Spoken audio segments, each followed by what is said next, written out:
Kalau lihat speknya, nih HP kayaknya hanya jual baterai doang ya. Nggak salah juga sih, wong baterai LG kan bagus, sampai kabarnya dipercaya buat nyuplai baterai Samsung Galaxy S8 nantinya. Dan ingat, ini LG loh, udah pengalaman bikin HP Android dari zaman jebot. So, harusnya sih racikannya lebih sedap. Masa sih?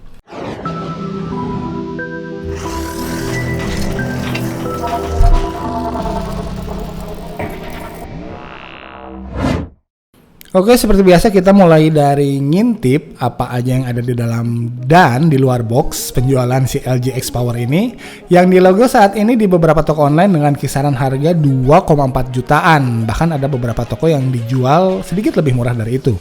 Pertama-tama di luar boxnya kita dapat flip casing original LG. Ntar kita cek deh ya fitur-fiturnya seperti apa. Lalu di dalam boxnya yang udah tercap made in Indonesia, jadi harusnya udah lulus persyaratan TKDN dan bisa langsung 4G. Dan yang menarik harusnya 4G-nya smartphone bisa ya, kalau lihat frekuensi 4G-nya di cover sih harusnya bisa. Tapi pastinya ntar kita cek. Oke, di dalam box ada HP-nya yang warna gold, kemudian ada pin ejector, kitab-kitab, earphone bawaan LG yang masih bertipe earbud, lalu kabel data, dan terakhir ini nih, charger adapter yang udah support fast charging. Habis, dan paket penjualannya terbilang memuaskan ya. Segalanya ada pokoknya. Nah, walau kapasitas baterainya monster di 4000 mAh, tapi LG X Power ini desainnya masih sangat manusiawi. Karena ketebalannya dirasa normal dan bobotnya juga nggak berasa berat. Emang pakai sedikit trik sih, yaitu di bezel atas dan bawah layar yang dibikin tebal banget. Tapi hebatnya nggak kelihatan terlalu tebal, karena dibagi jadi dua elemen bidang, kaca dan bodi plastik. Jadi walau nih HP layarnya hanya 5,3 inch, tapi tingginya sama HP berlayar 5,5 inch umumnya. Walau ya emang lebih mending HP tinggi sih daripada HP gendut, ya nggak? Bodinya plastik. Ya, back covernya plastik, framenya juga plastik. Plus penyamaran sebagai HP berbodi ala metalnya juga nggak begitu sukses kalau menurut saya.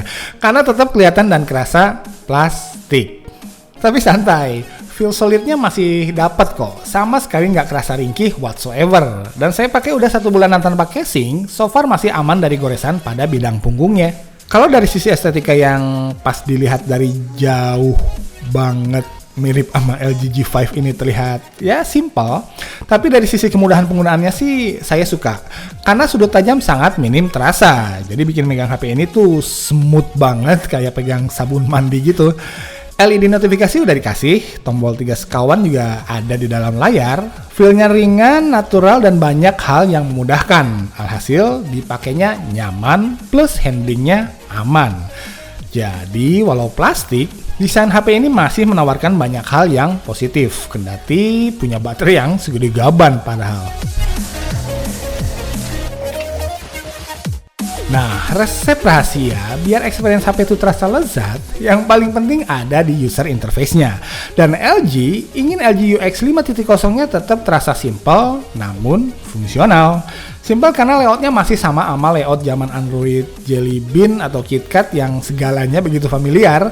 Fungsionalnya karena ditambahkan beberapa fitur gestur yang cukup membantu kayak knock code, double tap to wake, dan double tap to sleep. Kita juga bisa nyumputin aplikasi-aplikasi rahasia dengan mudah. Dan gak lupa softwarenya yang begitu memfasilitasi penggunaan flip cover original yang kita dapat dari paket penjualannya. Tapi yang paling saya rasa fungsional adalah UI-nya tuh begitu memudahkan buat siapapun yang baru berpindah ke HP LG ini dari HP brand manapun. Contohnya nih ya, kalau kamu kebiasa sama home screen yang pakai apps drawer, bisa. Nggak pakai apps drawer kayak HP-HP Tiongkok juga, nggak masalah. Home screen dengan wallpaper yang ikut menggeser, silahkan. Tapi pengen wallpapernya diem aja ketang. Cincai. Kebiasaan tombol back sebelah kanan kayak HP Samsung? Oke. Kalau sebelah kiri? Silahkan juragan. Biasa tampilan setting dengan tipe tab yang menyamping? Sok atulah. Atau scroll dan ke bawah? Monggo. Pokoknya UI LG ini sangat fleksibel dan gak banyak tuntutan. Yang penting kita happy. Pilihan tim dan font juga udah banyak tersedia dan siap untuk di-download. Hanya sayangnya, dari 4 syarat terpenting UI bagus ala obat gaptek, LG hanya punya nilai 2. Buka tutup aplikasi, udah cepet, no problem. Pindahin sebagian file aplikasi ke microSD, bisa juga. Tapi kinerja multitaskingnya nggak begitu impresif kalau kata saya. Dan manajemen baterainya juga dirasa biasa aja untuk ukuran baterai 4000 mAh ya. Mungkin karena fitur double tap to wake sama fitur dukungan flip covernya kali ya. Jadi beberapa sensor harus selalu bangun sambil ngemil baterai sedikit-sedikit. Tapi overall, UI LG ini tetap positif di mata saya. Karena fitur-fiturnya cukup banyak. Dan hebatnya, hampir semua fiturnya itu saya pakai. Karena bisa saya rasakan manfaatnya. Display LG X Power ini dikasih plastik anti gores dari sononya. Saya saranin sih langsung dilepas aja ya, karena feel kaca yang licinnya itu baru kerasa pas udah dilepas plastik anti goresnya. Toh kabarnya udah pakai Gorilla Glass 3. Kualitas overall layarnya sendiri ya cukup lah walau dengan beberapa catatan. Catatan pertama, brightness maksimalnya menurut saya masih sedikit di bawah rata-rata. Yang kedua, auto brightness layarnya tuh suka naik turun sendiri, terpuguh, dan ini cukup mengganggu saya terus terang. Sampai sekarang saya lebih milih nggak nyalain auto brightness-nya. Keterlihatan pada sudut pandang rendah sama saturasi warnanya ya saya kasih nilai oke lah, tapi nggak pakai wah. Kalau sensitivitasnya sih udah mantap, nggak ada masalah. Jadi walau nggak istimewa, tapi layar LG X Power ini udah cukup mampu melayani dengan baik berbagai interaksi kita terhadapnya. Prosesornya masih kuat core. Ya, tunggu dulu. Kalau nggak jago ngoptimalin hardware, bukan LG namanya. Karena main game HD dan grafik tingkat tertinggi yang ada di Play Store saat ini bukanlah hal yang tabu buat LG X Power. Dijajal game berat ala Nova 3 dan Evil Band masih sangat-sangat playable experience-nya. Walau memang belum semulus Infinite Hot S yang udah octa-core ya.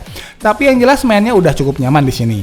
Game-game dan level grafik medium kayak Ace of Arena dan Line Touch Me bisa dilibas tanpa kendala. Buat pemakaian normal sehari-harinya obat gaptek yang diselingi ya 3-4 ronde main Ace of Arena sih, baterai LG X Power ini selalu melebihi angka standby 24 jam.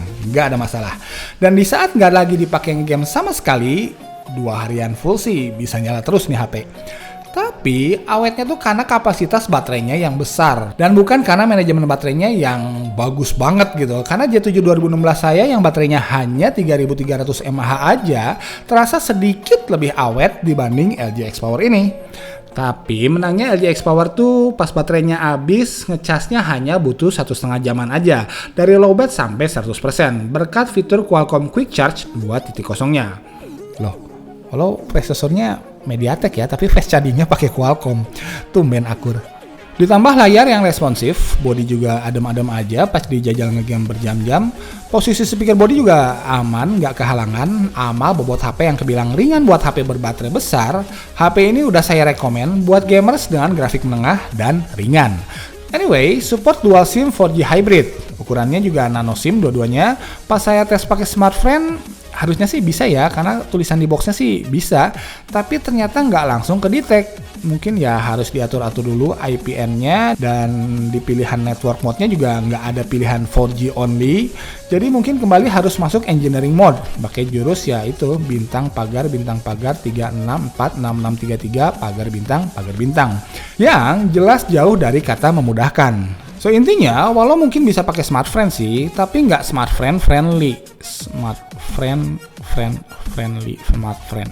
Ya, gitulah.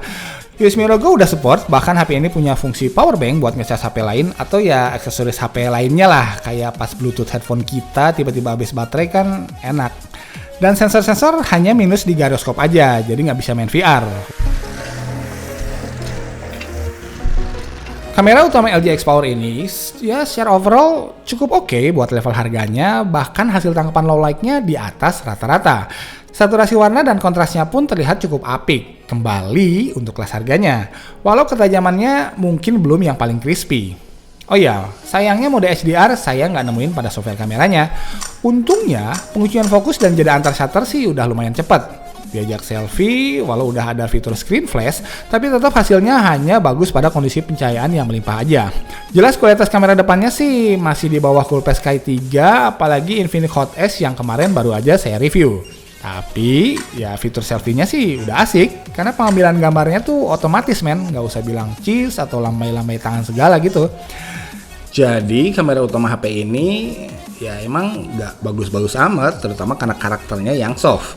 Tapi ya karena tertolong dipakainya udah enak, fokus dan shutternya cepet dan jago di low light, kamera utama LG X Power ini ya masih acceptable lah buat level harganya.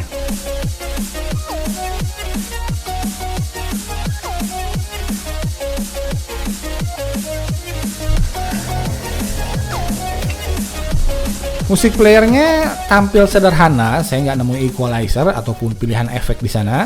Tapi ya nggak begitu saya permasalahkan, karena kualitas pas dengerin musik pakai earphone-nya tuh udah keren banget. Dan saya nggak nemu perbedaan kualitas yang signifikan ketika dengerin lagu yang sama, pakai earphone yang sama, dibanding pakai Galaxy S7 Edge saya. Ditambah lagi kualitas earphone bawaannya yang sama sekali nggak jelek loh. Dipakainya juga enak dan nggak gampang copot. Hanya sayangnya speaker body 1 watt yang dulu dipasang di LG Magna nggak diterusin di sini. Jadi walau keluaran suara speaker bodinya cukup keras sebenarnya, tapi kesannya tuh tipis alias minim bass lah.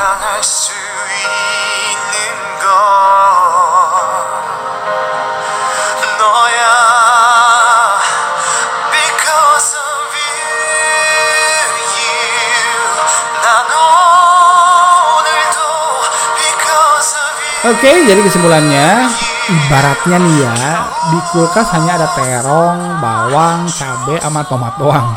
Gak ada daging sapi, ayam, sosis, atau keju misalnya. Tapi di tangan chef yang jago nih ya, bahan-bahan sederhana yang seadanya bisa diracik jadi terong balado yang lezat. Begitu juga dengan LG X Power ini. Pengalaman panjang LG ngedesain HP, sukses meracik material plastik biasa, jadi tetap berasa solid, nyaman di handling, dan sejauh ini sih dirasa durabilitasnya oke. Kualitas display yang nggak wah sebenarnya, tapi tetap nyaman digunakan, karena memang yang terpenting dari yang penting adalah di sensitivitasnya yang udah oke di sini. Racikan UI-nya juga begitu matang dengan fitur-fitur yang tepat sasaran, terasa memudahkan dan sukses juga memacu hardware yang sebenarnya sederhana ini pada level terbaiknya. Kamera pun didesain buat yang pengen simple, point and shoot dengan hasil yang tetap bisa diandalkan. Ditambah asupan nutrisi dari baterai yang besar, terasa sukses melengkapi kelezatan experience menggunakan LG X Power ini. Jadi, yes, ini memang bukan sajian stick yang mewah, tapi terong balado yang nikmat. Karena nggak jarang kalau salah masaknya, sirloin stick yang mahal bahan dasarnya terasa kalah nikmat dari terong balado yang sederhana. Ini review apaan sih? Anyway, penantang serius bakal datang dari Asus Zenfone 3 Max yang secara desain kelihatannya cakep nih. Oke guys, thanks for watching. Semoga video ini ada manfaatnya. Mohon maaf kalau masih ada salah-salah kata di sana-sini. Dari Kota Bandung sementara Niko undur diri. Assalamualaikum warahmatullahi wabarakatuh.